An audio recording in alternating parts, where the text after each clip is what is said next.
Hello and what is going on today, guys? Tomcat here and welcome back to Forza Horizon 4. In this video, we are going to be building a Honda NSX-R drift car. This is going to be a bit of a departure from what this car would be normally used for, obviously, but I feel like it's going to be something tells me we can make it work. I don't know quite how we're going to make it work, but something tells me we can make this car work as a drift car, and I don't even know yet if it has drift suspension as an option. It might not. It's kind of one of those up in the air things, but let's go ahead and get into the garage and see what we're working with here, so then we can kind of really figure out and decide what we're going to be able to do with it. So race brakes right off the bat. Drift suspension is available, so that means we're already up to full steering angle, which is good. It's a very, very good thing, actually. And race weight reduction is also going to be a thing, and let's go ahead and we'll do all of our drivetrain stuff now as well. So the NSX, being a mid-engine car, has a little bit of an odd balance compared to an FR car, so that's definitely, like, driving it is definitely going to be one of the I wouldn't say challenges, but one of the just different aspects of drifting a car like this. So I'm not going to run a super wide tire on it, probably a 265, because we're running a 255 in the front. So I'll run a 265 on it in the back, and we'll kind of go from there. And wheels-wise, I'm going to go with something pretty basic but works on everything. And that way we can kind of, what wheel size are we running, 17? 16. Oh, damn. We're going to go up to a 17 because I feel like, you know, I feel like 17 just kind of fills out the wheel arch better. And aero and appearance-wise, we could do, okay, so in here it's just, you know, the Rocket Bunny. The Rocket Bunny wing without the Rocket Bunny body kit is hilarious.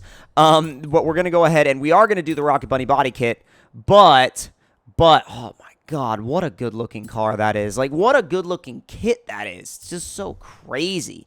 But we're going to twin turbocharge the... Well, before we do that, what do we have available to us for engine swaps? 3.2-liter, 6.2 V8, turbo rally engine in an NSX. That'd be so weird. I kind of want to do the... Like, I kind of want to twin turbo the factory engine. I have no idea how this thing is going to do in terms of power or in terms of building power. I feel like we're going to end up somewhere between 6 and 8, but that's like completely just a random shot in the dark because I have no idea. I've never built one of these before. So right now we've just done pistons. We're at 539. We haven't upgraded the turbos yet. Ooh, it only gave us 71 horsepower from the turbos, so this might not be that high. Okay, so like 650 horsepower. So this is not going to be a power monster. Rather, this car is going to rely more on tuning. And we're really going to have to dial in the tuning. Because we can't get away with just power. And I'm really glad I went with a narrower tire on this car, because if I didn't go with the narrower tire, this thing would be super, like, it'd be really grippy, to be honest. And, oh, I don't want to do that. It'd be super grippy, but at the same time, it like, okay, wow, it's already at 415. Let's put it at a 456 because we're not really worried about top speed. And a little bit of toe out. Actually, maybe a little bit more toe out. And stiffen the rear in an attempt to try to help it rotate. And we can stiffen the rear more. And from the springs. I'm just trying to attempt to help this car rotate a little bit better. Put the diff up to 80, and then from here, it's kind of all about trying it out and seeing if it works. Because whether or not this car works is, again, highly dependent on how it's tuned, and I may have to go back and do several revisions of this car. Wow, it definitely spins them up in the rear, that's for sure. Starts to stick in fourth. Okay. So it starts to stick in fourth, which is a little bit earlier than I would like. But with that 456 rear end, the top speed is still not bad. It sounds crazy.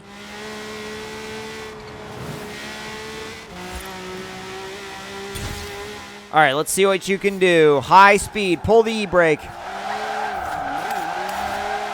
Balanced. We'll pull out of that. Definitely because it's mid-engine, you can feel the weight closer to the back. Like, you can feel it wanting to help the car stick, which is kind of weird in a drift car. So you kind of have to be a little bit more, oh, come on. Come on. Wow, I feel cheated. But no, kind of have to be a little bit more mean to it, and you kind of have to be a little bit more brutal to the rear end of the car. Like, you have to actually really throw it. Like, in the 240, for example, or a lot of my other cars, hell, even my 350Z, you don't really have to throw anything that hard. Like this, you have to throw it, and you have to throw it really, really hard. And when I say you have to throw it really, really hard, like you have to dive this thing into corners to get it to carry speed sideways. And uphill, you're not really going to be getting much. I mean, honestly, I'm not running that wide of a tire, and I'm running over 600 horsepower, but it still wants to grip up because of the weight bias in the back. And I even tried stiffening the rear to make it a little bit more, wow, high. There's a reason why I don't drift in this section of the map very often. But I even stiffened the rear a lot to try to make it a little bit more skittish, a little bit more, like, twitchy. And it hasn't really helped much. I mean, like, I don't know what it would have been before. It would have probably just been grippier. But as of right now, this thing is very, very, like, even for a drift car, it's quite well stuck to the ground. You end up having to kind of ride out the e-brake a lot. And, you know, not that that's a bad thing. It's definitely you know, a element of drifting. It's always going to be an element of drifting. But you kind of have to, again, you have to know that the car is going to, like, it is going to almost self-center. It doesn't require quite as much countersteer or quite as aggressive countersteer. And now let me see how it does in some slower stuff, because that's where the power is going to have an advantage, or is going to help, or be an advantage, I should say. See, in the slow stuff, it's easy. In the slow stuff, it's easy. You kind of just tend to go back to relying on power. And, oh, when you find terminal angle, wow, when you find terminal angle, though, it's definitely mid-engined in terms of, like, when you find the point at which you can't come back, it's definitely very, very vocal about it. It's like, nope, you're not coming back from here, and it's your fault. You know what I mean? Like, it's your fault. You put the car here, you are not coming back, and that is a done deal. And so it's definitely retained its mid-engineness in that respect. But it's not a bad car either. It's not a bad car. And nobody, and I'm sure that with the 6.2 V8, you know, you build yourself 1,000 horsepower 6.2 V8, like, this thing would be hilarious. And I didn't want to build the V8 because I wanted it to be different. I didn't want it to be, you know, just another V8 swap, because I've done a lot of V8 swap drift cars, and I feel like, you know, at a certain point, they definitely tend to get repetitive. And, you know, there's only a certain... Oh, it basically said we slowed down too much. But, you know, and I kind of feel like you guys are probably wanting me to drift in a different area now, you know, than the area I've been drifting in for a while. So that's why I've come down here to Broadway Village and just kind of done some slower, more technical stuff. And it's cool. Like, it's fun. Oh, boy. Let's go to the left here. Oh, come on. Keep it on the road.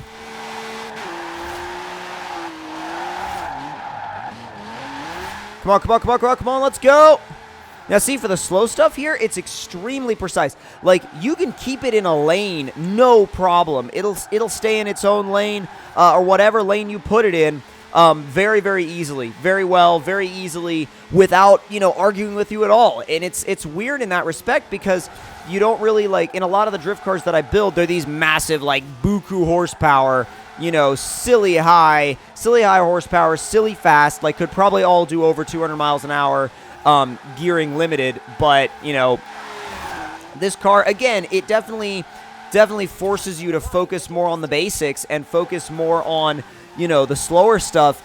And with that being said, I think it would make it a really, really cool car to go for getting crazy combos with, because if you can get a crazy combo in this, oh man, you can get a crazy combo in almost anything, because you're not going to have that luxury of being able to just do, like, you know, silly fast, you know, power drifts everywhere. And I think, you know, there's something to be said for cars that don't have the ability to just power drift wherever they want and put in, you know, silly high combos. And even with that being said, it's very smooth. Like, once you find the sweet spot of angle, it's very smooth. Once you, like, just don't go past it. Like, you just got to be on your toes. And if you're on your toes, then you're good to go. Oh, this is the section I wanted. Yes. I didn't even realize we were heading in this direction. But now that we are, this is kind of one of my favorite sections. And especially, I'm excited for it because we're going downhill. So we'll be able to see what this thing is like with some momentum behind it. Oh, thank God. Oh, no. That is terminal angle, my boys. All right. Back out on the road, please. But as you can see, it's like if you get to that point, it stops you. It cuts you off. It's like, okay, you're done, and there's nothing much more to say. Like, we're done here. It's kind of like, you know, it's kind of like when a girl looks at you and goes, no, we're done here. You know, it's like, okay. Oh, God. Oh, boy.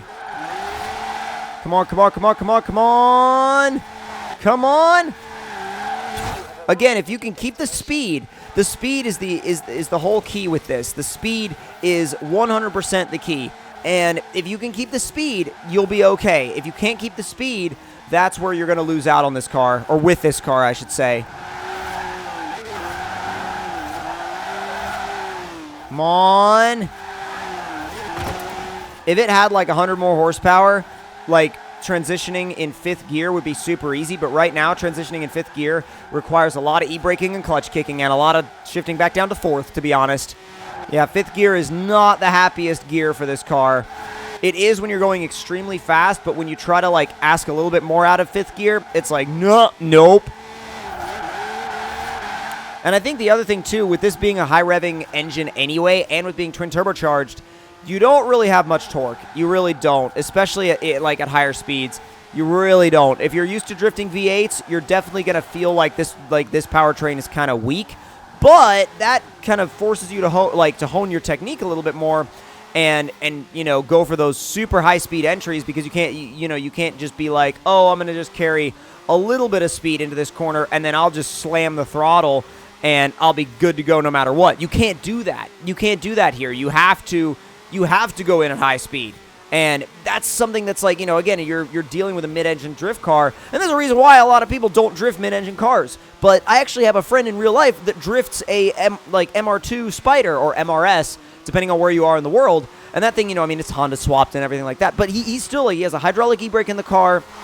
He drifts the thing, you know, but he also uses it for time attack and road course stuff. So I'm like, it's not that nobody drifts mid-engine cars in real life. It's just that it takes a lot of driver skill and dedication, and it's not something that it's not going to be a heavily supported platform. I mean, say, for example, you know, that guy that drifts the MR2 or MRS, it's not going to be a highly supported platform. It's really not, and it's kind of one of those things where, you know, you look at drifting a mid-engine car and you're like, okay, I could be different, or I could drift a 240 like everybody else, but have like a million more parts, you know, at my disposal. So that's kind of one of the dilemmas that you end up running into with a mid-engine drift car in real life, but you don't really have that issue in Forza. So if you guys enjoyed this video, don't forget to click that like button. Tell me in the comments below what you guys thought of it. If you're new to the channel, don't forget to subscribe for more. Let me know in the comment section below if you have any cars you'd like me to build, and I will see you guys in the next one. Talk to you guys later.